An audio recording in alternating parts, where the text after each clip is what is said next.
வணக்கம் சார். வணக்கம். Fed rate cut change ஆகல சார். ஆமா. இது கோல்ட் மார்க்கெட்ல என்ன இம்பாக்ட் பண்ணும் சார்? இந்த ஆண்டு 2026ஆம் ஆண்டுல 3வது முறையாக ஃபெடரல் தன்னுடைய வட்டி வீதங்களை எந்தவிதமான மாறுதல்களும் இல்லாமல் அதே ஸ்டேட்டஸ் கோ என்று சொல்லக்கூடிய வகையில அதே நிலையை நீடித்து அறிவித்துள்ளது. இது ஓரளவுக்கு சந்தை எதிர்பார்க்கப்பட்ட ஒன்று தான் இது. அதனால தான் இது பெரிய இதுல ஒரு ஆச்சரியப்படுறதுக்கு எதுவும் இல்ல. முக்கியமாக அவங்க சொல்ல வந்தது என்னன்னாக்க, இன்ஃப்ளேஷன் பணவீக்கம் அதிகமாக இருப்பது கவலை அளிக்கக்கூடிய செய்தியாக இருக்கிறது. அதனால தான் ஃபெடரல் இந்த மாதிரியான ஒரு முடிவை எடுத்துள்ளாங்க. 2வது இந்த ஜான் பவல்ங்கிறவரு இப்போ இதான் அவருடைய கடைசி மீட்டிங். அடுத்ததாக அடுத்த கூட்டத்தில புதிதாக ஃபெடரல் புதிய தலைவராக ஏற்க இருக்கிறார். ஸோ இப்போதைய காலகட்டத்தில இப்படிப்பட்ட ஒரு முடிவை எடுப்பதை தவிர அவர்களுக்கு வேறு வழி இல்லை என்பது முக்கியமான ஒன்று. அதே சமயத்தில அமெரிக்காவினுடைய பிரசிடென்ட் ட்ரம்ப் எதிர்பார்க்கக்கூடிய ஒன்று, அவர் வட்டி விகிதத்தை குறைத்தே ஆக வேண்டும். ஃபெடரல் இந்த மாரி வட்டி விகிதம் அதிகமாக வைத்திருப்பது சரியல்ல அப்படிங்கிற ஒரு கருத்தை வலியுறுத்தி வருகிறார். பட் அவங்களுக்கும் அந்த ஃபெடரலுக்கும் ஒரு பெரிய அளவுக்கு ஒரு பனிப்போர் நடந்து கொண்டே இருக்கிறது. இந்த காலகட்டத்தில இப்படிப்பட்ட ஒரு முடிவை அவர் எடுத்துள்ளது. அது பொருளாதார ரீதியாக பார்க்கும்போது அது சரியான முடிவாக தான் நான் பார்க்கிறேன். Okay sir. அடுத்த 6 மாசத்துக்கு கோல்டோட பிரைஸ் என்ன மாரி இருக்கும் சார்? நிச்சயமாக இப்போ இப்போ இருக்கக்கூடிய சூழ்நிலையில இந்த வட்டி விகிதங்கள் 2026ஆம் ஆண்டு முழுமைக்குமாகவே குறைப்பதற்கான சாத்தியக்கூறுகள் எதுவும் இல்லை என்று நேற்றைய ஃபெடரல் சேர்மன் அறிவித்துள்ளார். இது 2027 ஆண்டுல மத்திய வரைக்கும், அதாவது ஜூன், ஜூலை வரைக்குமே இதே நிலை தான் நீடிக்கும் என்றும் அவருடைய ஒப்பீனியன் இருக்கிறது. இப்போதைய காலகட்டத்தின் நிலவரப்படி இதுல ஏதாவது கடைசியில இந்த ஆண்டு இறுதியிலயோ அல்லது அடுத்த ஆண்டு துவக்கத்திலோ ஏதாவது மாற்றங்கள் வரலாம். அது வேறு விஷயம். பட் இப்போதைய காலகட்டத்தில வச்சு பார்க்கும்போது, இன்னொரு 1 வருடத்துக்கு 1 வருடத்திற்கு குறைந்தபட்சம் 1 வருடத்திற்கு எந்த விதமான வட்டி விகிதத்திலும் மாற்றம் இல்லை என்ற பட்சத்தில், ஒரு நிலையான வருமானம், அதாவது ஃபெடரல் ரேட்டினுடைய போக்குக்கும், தங்கத்துக்கும் ஏன் இந்த ரிலேஷன்ஷிப் இருக்குனாக்கா, அது ஒரு நிலையான அசெட் இன்கம் கொடுக்கக்கூடிய ஒரு டூலாக இருக்கிறது. அதனால அப்படி இருக்கும்போது கோல்டை தவிர்த்து இந்த மாதிரியான ஒரு அன்சர்டைன் கோல்டுங்கிறது எந்த விதமான ஒரு டிவிடெண்டோ, அதுலேருந்து ஒரு வட்டி விகிதமோ எதுவும் நமக்கு கொடுக்க போவதில்ல. அதனுடைய பிரைஸ் அப்ரிசியேஷன் தான் நமக்கு ஈல்டு கொடுக்க போதே தவிர, மற்றபடி அதுல பெரிய அளவுக்கு நமக்கு எந்த விதமான ஒரு குறுகிய காலத்துல பெரிய அளவுக்கு எந்த விதமான நமக்கு ஒரு லாபம் தரக்கூடிய ஒரு முதலீடாக பார்க்கப்படுவதில்லை. ஆகையால் இந்த மாதிரியான ஒரு உறுதியான ஒரு இப்போ இந்த ரேட் கட் பண்ணாமல் அவர் நிலையான ஒரு போக்கை அனுமதித்ததன் காரணமாக பார்க்கும்போது, இன்னும் அடுத்த ஒரு வருஷத்துக்கு நம்ம அதிலேயே இருக்கலாமே, ஃபிக்ஸட் அசெட்ஸ்லேயே நம்ம இருக்கலாமே, எதுக்காக கோல்டுல போய் நம்ம முதலீடு செய்யணும்னு ஒரு செட் ஆஃப் பீப்புள், அதாவது முதலீட்டாளர்களிடையே ஒரு கருத்து ஒரு பகுதியில் இருந்தாலும், இந்த மாதிரியான ஒரு கோல்டுக்கு ஒரு நெகட்டிவான ஒரு நியூஸாக தான் இப்போதைய சூழ்நிலையில் நம்ம பார்க்கின்றோம். அதனால் உடனடியாக பெரிய அளவுக்கு தங்கத்துல அடுத்த 6 மாத காலத்திற்கு எந்த விதமான புதிய ஏற்றத்தையோ, புதிய உச்சத்தையோ இங்கிருந்து நாம் எதிர்பார்ப்பது நிச்சயமாக இருக்காது என்று தான் நினைக்கின்றேன். ஓரளவுக்கு ஒரு ரேஞ்ச் பவுண்ட் ட்ரேடிங் என்று சொல்லக்கூடிய வகையில ஒரு குறிப்பிட்ட எல்லைக்குள்ளேயே அப்பப்போ வரக்கூடிய ஒரு எதிர்மறையான செய்திகள் அப்படிப்பட்ட அடிப்படையில் தான் நடக்குமே தவிர, இந்த ஃபெடரல் ரேட் கட் எப்போது நடக்கிறதோ அப்போதுதான் அந்த தங்கத்துக்கான ஒரு மதிப்பு கூடுவதற்கான வாய்ப்பு இருக்கிறது. Okay sir. நம்ம சப்ஸ்கிரைபர்ஸ்லாம் அதிகமா கேட்ட ஒரு கேள்வி என்னன்னு பார்த்தீங்கன்னா, வாங்கலாமா? இல்ல வாங்கக்கூடாதா? இல்ல இந்த இன்னொரு கரெக்ஷன் வருமா? அதுக்காக வெயிட் பண்ணலாமா? இந்த மாரி கொஸ்டின்ஸ் அடிக்கடி கேட்கறத பார்க்க முடியுது சார். இப்போ நம்ம என்ன சார் சொல்லலாம்? சார், அதாவது இது நம்ம சும்மா இது ட்ரேடருக்கு வேணா அப்பப்போ வரக்கூடிய ஒரு செய்திகள் அடிப்படையில அவங்களால அத ட்ரேட் பண்ண முடியும். ஒரு அப்பப்போ வரக்கூடிய ஒரு செய்தி, அடுத்த வாரம் என்ன செய்தி வருது, அடுத்த மாசத்துல இந்த மாரி ஒரு நிகழ்வு நடக்குதுன்னா, டக்குன்னு ஒரு ஷார்ட் டெர்ம் கெயின் பண்ணக்கூடிய வகையில நம்மளால பண்ண முடியும்.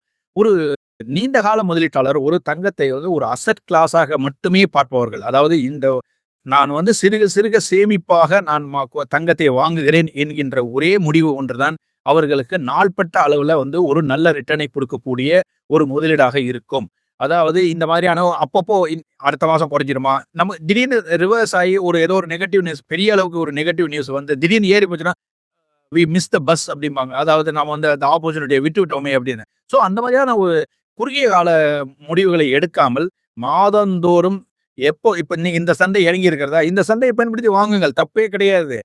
திரும்பவும் மேல ஏற ஏற ஏற திருப்பி இவங்க வாங்குறது தவிர்க்கப்பட வேண்டிய ஒன்று. எப்போதுமே கமாடிட்டி, அது நான் பேஸ் மெட்டல் கமாடிட்டியா இருந்தாலும் சரி, இல்ல ஒரு அசெட் பெரிய அளவு பிரஷியஸ் மெட்டல்ஸ் சொல்லக்கூடிய விலை உயர்ந்த உலோகங்கள், வெள்ளி, தங்கமாகட்டும் எல்லாத்துலயுமே வந்து நம்ம வந்து ஃபேஸ்டு மேனர்ல தான் இந்த ஆண்டுல வந்து ஒரு 4 முறை அல்லது 5 முறை தங்கத்தின் மீது முதலீடு செய்யலாம் என்கின்ற முன்கூட்டியே ஒரு திட்டமிடல் வேண்டும். அதாவது ஒரு பிளானிங் நம்ம வச்சுக்கணும். இந்த வருஷம் நம்ம வந்து ₹1,00,000 நம்ம தங்கம் வாங்குறோம்னா, எவ்வளவு ரூபாயில நம்ம வாங்கலாம்? ஒரு ₹20 ஒரு 5 பாகமா பிரிச்சுங்களேன். 20,000 20,000 ஒரு 5 பாகமா பிரிச்சு வச்சுக்கிட்டு, இன்னைக்கு ஒரு ஆப்பர்ச்சுனிட்டி கிடைச்சிருக்கு வாங்கிடுங்க.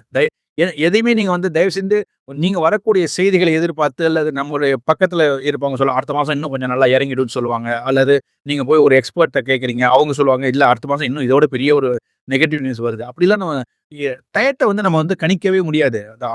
இதுல மார்க்கெட்ல வந்து சந்தையில வந்து டயம்ங்கிறது ரொம்ப ரொம்ப ஒரு அ யாராலுமே சொல்ல முடியாத ஒரு சமாச்சாரம் வந்து என்னன்னா, அந்த டைம் தான். ஸோ நாம வந்து நமக்கு ஒரு குறிக்கோள் இருக்கணும். இவ்வளோ கிராம் நம்ம சேர்க்க போறோம். இன்னொரு 10 வருடத்துக்கு ஒரு 100 கிராமோ இல்லாட்டி 200 கிராம் எவ்வளோ சேர்க்க போறோமோ ஒரு இலக்கு வைத்துக்கொண்டு, எப்போதெல்லாம் விலை குறைகிறது என்று நம்மளுடைய மீடியால ஒரு செய்திகள் வருகிறதோ, அன்றன்றைய தினத்துல அந்தந்த இத நீங்க எவ்வளோ கிராம் எய்தர் பிசிக்கலாவோ அல்லது இடிஎஃப்-ஆவோ அல்லது உங்களுக்கு எது உங்களுக்கு உகந்த ஒரு முதலீடாக நீங்கள் தேர்வு செய்கிறீர்களோ, அந்த மாதிரியான முதலீடுகள் மீது தாராளமாக முதலீடு செய்யலாம். ஒரு போர்ட்ஃபோலியோல வந்து ஒரு 10, 15, இந்த காலகட்டத்தில வந்து 10% மேல வைத்திருக்க கூடாது என்பது என்னுடைய கணிப்பு. என்னன்னாக்கா, விலை உயர்ந்து இருக்கும்போது நம்மளுடைய போர்ட்ஃபோலியோவ கொஞ்சம் குறைச்சு வச்சுக்கிறது நல்லது.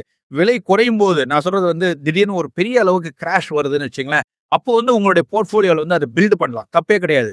ஒரு 5% இன்னும் 15 இல்ல 20% வரைக்கும் கொண்டு போலாம். எப்போது விலை அதிகமாக வர்த்தகம் நடைபெறுகிறதோ, அந்த நேரத்தில வந்து நம்ம வந்து நம்முடைய போர்ட்ஃபோலியோவை சுருக்கி வைத்துக் கொள்வது நல்லது. மற்ற ஏதோ ஒரு அசெட் எது வீக்கா இருக்கோ, அதுல போய் நம்ம முதலீடு செய்வது சாலச் சிறந்தது. Okay sir. அதே மாரி இந்த கிராஷ்ன்னு நீங்க ஒரு வேர்ட் சொன்னீங்க. அது வந்து மார்க்கெட்ல வந்து கிராஷ் ஆச்சுன்னா எல்லாம் பயப்படுவாங்க. ஆனா கோல்டு மார்க்கெட்ல கிராஷ் ஆச்சுன்னா எல்லாம் சந்தோஷப்படுவாங்க.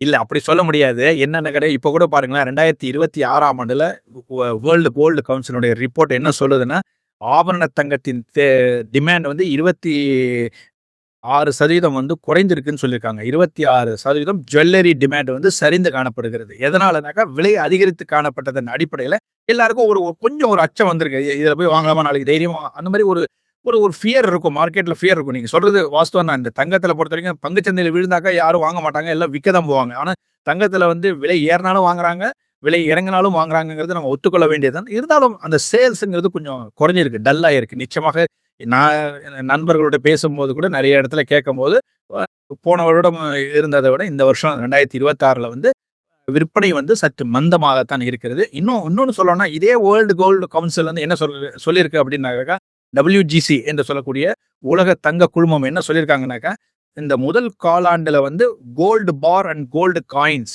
மற்றும் சென்ட்ரல் பேங்க் இந்த 3மே வந்து தங்கத்தை வாங்கியுள்ளார்கள். அதாவது அதன் மீதான முதலீடுகள் அதிகரித்துள்ளன. அதாவது காயினா வாங்குறது, பாரா வாங்குறது. சென்ட்ரல் பேங்க்ல பொறுத்தவரைக்கும் சைனா மட்டும் தான் வந்து சென்ட்ரல் பேங்க்ல வாங்கிட்டு இருக்காங்க. மத்த நாடுகள்லாம் பெரிய அளவுல ஆர்வம் காட்டவில்லை. ஸோ பேலன்ஸ்டா இருக்கு. ரீபேலன்சிங் பண்றாங்க. மார்க்கெட்ல என்ன நடக்குது அப்படின்னு பார்த்தீங்கன்னா, ஒரு அசெட் ரொம்ப அதிகமாக 2025ஆம் ஆண்டுல 60% என்ற அளவுக்கு ஏற்றம் பெற்றுள்ளது தங்கத்தினுடைய வணிகம். ஸோ அந்த தங்கத்தின் முதலீடு அந்த அளவுக்கு அதிகரித்திருக்கும்போது, நிச்சயமாக ஒரு ப்ராஃபிட் புக்கிங் வரும். ஒரு கன்சாலிடேஷன் நடக்கும். இதெல்லாமே வந்து we have to undergo all this. ஏன்னா கமாடிட்டி மார்க்கெட்ங்கிறது வந்து ஒரு ஒரு குறிப்பிட்ட காலத்திலேயே வந்து வேகமாக ஏற்றம் தரும். ஒரு குறிப்பிட்ட காலத்துக்கு அப்புறம் ஒரு சைட்வேஸ் மூவ்மெண்ட் நடக்கும். 3வதாக ஒரு சரிவு காணப்படும். இது 3 தான் வந்து இந்த கமாடிட்டி மார்க்கெட்ல இருக்கக்கூடிய ஒரு இந்த ட்ரெண்ட்ன்னு நம்ம சொல்றோம் இல்லையா? அந்த மாரி தான் இருக்கும். ஸோ நம்ம அந்த ஏற்றம் வந்து எப்போ வருங்கிறது யாருக்கும் தெரியாது. ஆனா திடீர்னு 2025ல வந்து பெரிய ஏற்றத்த நம்ம பார்த்துட்டோம். ஸோ இனிமே இதே மாரி ஏற்றம் வருடா வருடம் நடக்குமா? நிச்சயமாக நடப்பதற்கான வாய்ப்புகள் இல்லை. ஸோ நாம வந்து பொறுமையாக நம்முடைய தேவையை கருதி என்ன நம்மளிடம் இருக்கின்ற ஒரு எந்த சேமிப்பாகட்டும், அது எதுல முதலீடு செய்யணுங்கிறத பார்த்துட்டு, நமக்கு என்ன தேவை இருக்கோ அதுவரைக்கும் பாருங்க. நீங்க வந்து டோன்ட் வொர்ரி அபௌட் ஏதோ இது ஒரு அசெட் தான் வந்து பெரிய அளவுக்கு ஏற்றம் தரக்கூடிய ஒரு அசெட்ங்கிறதெல்லாம் இல்லவே இல்ல. நிச்சயமாக இல்லை. பாதுகாப்பான முதலீடா? நிச்சயமாக பாதுகாப்பான முதலீடு. ஏன்னா உங்க கையில இருக்கு. இந்த சொத்து வந்து உங்க கையிலேயே இருக்கு. அதனால வந்து தங்கத்த வந்து எல்லாருமே வந்து அத நம்புறாங்க. அதோட நம்பிக்கை சார்ந்த ஒரு முதலீடாக பார்க்கப்படுகிறது. அதுல வந்து குறை சொல்லவில்லை. ஆனால் எவ்வளவு நம்ம பெர்சன்டேஜ் ஆஃப் நம்முடைய அசெட்ல வந்து வீடு எவ்வளவு இருக்கணும்? எஃப்டி பிக்ஸட் டெபாசிட்ல எவ்வளவு பணம் இருக்கணும்?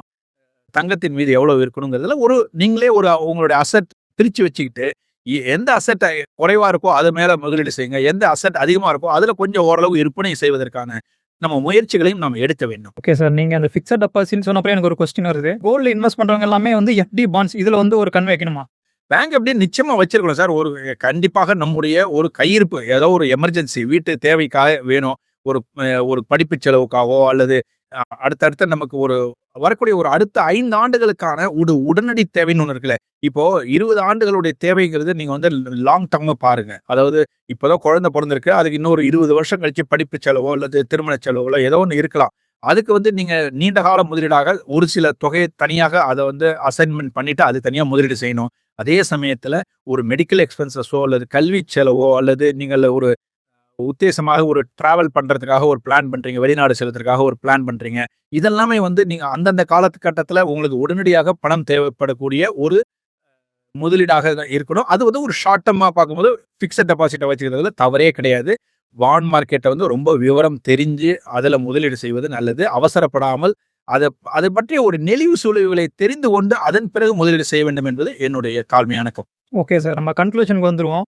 நம்ம என்னதான் டிஸ்கஸ் பண்ணாலுமே வந்து கமெண்ட்ல வந்து வாங்கலாமா? கூடாதா? தங்கம் எப்படி இருக்குன்னு கேட்க போறாங்க. கன்க்ளூஷனுமே குடுத்துருங்க சார். கன்க்ளூஷன் என்னன்னா ஸ்லோ அக்குமுலேஷன். அதுதான் ஒரே ஆன்சர். Slow accumulation. எப்போதுமே வந்து மார்க்கெட்ல வந்து எமோஷனல் அதாவது உணர்வு பூர்வமான முதலீடுகளை மேற்கொள்வதை தவிர்க்கப்பட வேண்டியது ஒன்று. அதாவது எல்லாரும் வாங்கிட்டாங்க. நான் ஒருத்தர் தான் வாங்கல. எல்லாம் பக்கத்து வீட்டுல வாங்கிட்டாங்க. நீ வாங்கலையான்னு கேட்டாங்க. நமக்கு அதிர்ச்சி தெரியும். நம்ம அதை வாங்காம விட்டுட்டோம் அப்படின்னு அந்த மாதிரிலாம் நினைக்கவே வேண்டாம். நீங்கள் உங்களுடைய குடும்பத்தினுடைய செலவுகள், வரவு செலவுகளை ஒரு நோட் புக் எடுத்து இந்த மாதம் நமக்கு வருவாய் இவ்வளவு, செலவுகள் இவ்வளவு இருக்கு, அடிப்படை செலவுகள் இருக்கு. அதாவது பிக்ஸட் எக்ஸ்பென்சஸ் அதாவது ஒரு வாடகை கொடுக்குறோமோ அல்லது எலக்ட்ரிசிட்டி பில் கட்டுறோமோ அல்ல வாட் எவர் இட் இஸ் இதெல்லாம் வந்து தவிர்க்க முடியாத ஒரு ஃபுட்டுக்காக நம்ம செலவு பண்றதோ இவை எல்லாமே வந்து நம்ம ஒதுக்கி வைத்துட்டு இன்னொன்று சொல்ல போகிறேன். இந்த கச்சா எண்ணெயுடைய விலை உயர்வு என்பது நிச்சயமாக ஃபுட் இன்ஃப்ளேஷன் என்று சொல்லக்கூடிய வகையில அடுத்த 6 மாதங்களுக்கு நாம் அனைவருமே பாதிக்க போக இருக்கின்ற ஒரு செய்தி. அதாவது எல்லா தொழில்கள்லையுமே வந்து பெரிய அளவுக்கு சேலஞ்சா இருக்கிறது இன்றைய காலகட்டத்தில் பார்த்தீங்கன்னா இந்த எரிபொருள் மீதான பணவீக்கம். ஸோ அதுக்காக ஒரு ரிசர்வ் ஃபண்ட் நம்ம கண்டிப்பா வச்சு நாம நினைச்சிருப்போம் ஒரு 5000 ரூபாய்க்குள்ளார இந்த மாசம் ப்ரொவிஷன் வாங்கலாம்னு சொன்னாக்க நீங்க அடுத்த மாசம் நீங்க போய் கடையில் நின்று வாங்கினீங்கன்னா அது 6000 ரூபாய்க்கு வந்து நிற்பதற்கான வாய்ப்புகள் நிறைய இருக்கிறது. ஸோ அதனால அதுக்காக அதனுடைய ப்ரியாரிட்டி முதல்ல கொடுத்துட்டு அதன் பிறகு நீங்க வந்து மற்ற முதலீடு செய்யக்கூடாதுன்னு சொல்லல. நம்ம எதிர்பாராத செலவுகளுக்கும் ஒரு தொகை நிச்சயமாக வைத்திருக்க வேண்டும். Slow accumulation is the only way on this ground. ஏன்னா தங்கம் வந்து கொஞ்சம் கொஞ்சமாக சரிவதற்கான வாய்ப்புகள் அடுத்த 6 மாத காலத்துக்கு இருக்கு. பட் எது பாட்டம்ங்கிறது யாராலையும் சொல்ல முடியாது. ஸோ நீங்க இறங்க நீங்க வாங்கி கொண்டே இருங்கள் என்பதுதான் என்னுடைய கருத்து. Okay sir. Thank you sir. Thank you very much. Thank you. மேலும் ஈடி தமிழ் சேனல்ல வரப்போகும் பிசினஸ் மற்றும் அது ரிலேட்டடான வீடியோவை பார்க்க உடனே கீழே இருக்க சப்ஸ்கிரைப் பட்டனை கிளிக் பண்ணுங்க.